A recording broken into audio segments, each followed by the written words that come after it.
চট্টগ্রামের পটিয়ায় বিএনপির ভারপ্রাপ্ত চেয়ারম্যান তারেক রহমানের ঘোষিত ৩১ দফা বাস্তবায়ন এবং আসন্ন জাতীয় সংসদ নির্বাচনে চট্টগ্রাম ১২ পটিয়া আসনে দলের মনোনীত প্রার্থী আলহাজ এনামুল হক এনামের ধানের শীষের প্রচারণা জোরদার করা হয়েছে।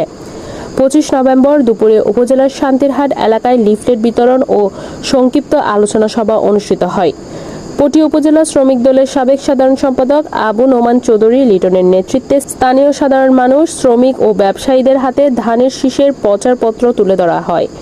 এ সময় উপস্থিত ছিলেন দক্ষিণ জেলা যুবদলের যুগ্ম সম্পাদক হামিদুর রহমান পেয়ারু, নুরুল আমিন জুয়েল, শ্রমিক দল নেতা সৈয়দ নবী, মোর্শেদ আলম, মঞ্জু, সাইফুদ্দিন, রেজাউল করিম, নেজামুদ্দিন মুন্সি, শাহজাহান, মাকসুদ শাহজাহান সহ জেলা বিএনপি ও অঙ্গ সহযোগী সংগঠনের নেতৃবৃন্দ বলেন, দেশের গণতন্ত্র পুনরুদ্ধার ও জন অধিকার প্রতিষ্ঠায় তারেক রহমানের ৩১ দফা যুগোপযোগী রোডম্যাপ।